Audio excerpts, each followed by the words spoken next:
இங்க இருக்கக்கூடிய அலப்பற பசங்க சொந்த ஊரை தாண்டினா அவங்க யாருன்னே மக்களுக்கு தெரியாது. சொந்த ஊரை தான் நாலு அல்ல கையில வச்சுட்டு முன்னாடி அண்ணன் வர்றாருன்னு சொன்னா தான் அண்ணன் வர்றாருன்னே 4 பேத்துக்கு தெரியும்.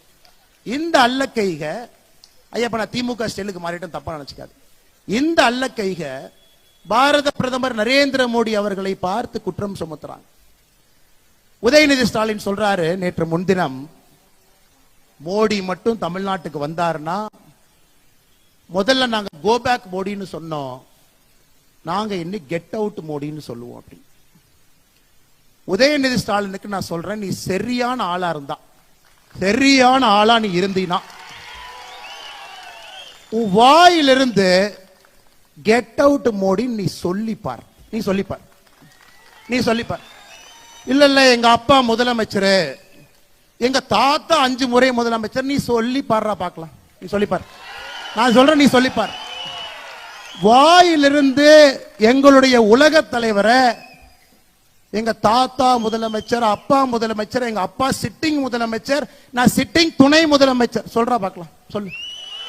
நீ மந்தாழத்து கேட்ல சொன்ன 2 நாட்களுக்கு முன்பு நீ என்ன சொன்ன? சென்னையில கெட் அவுட் மோடி, வெளியே போடா மோடின்னு சொல்லுவாராம். உன் வீட்டுக்கு வெளியே வந்து பால்டாயில் பாபு போஸ்ட் ஓட்டிட்டு வரும்.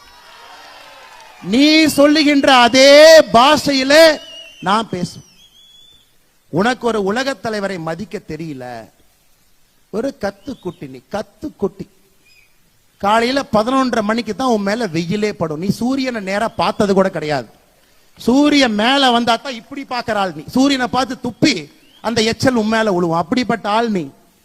3:30 மணிக்கு பிரம்ம முகூர்த்தத்தில் எந்திரிச்சு யோகா பண்ணிட்டு 5 மணிக்கு ஃபைல திறந்து இந்த நாட்டை ஆட்சி பண்ற ஆள்கிட்ட 11:30 மணிக்கு எந்திரிச்சு நட்ட நடுவுல மேல சூரியன் இருந்து உழுவுற உனக்கே இவ்வளவு திமிர் இருந்தா, சாதாரண நடுத்தர மக்கள் உழைத்து நாட்டை உருவாக்கக்கூடிய மக்களுக்கு எவ்வளவு திமிர் இருக்கும்? அந்த கூஜா தூக்கறதுக்கு இங்க ஒரு சாராய அமைச்சர் சுத்திட்டு இருக்கார் கரூர்ல. இவனுக்கு எந்த அளவுக்கு ஒரு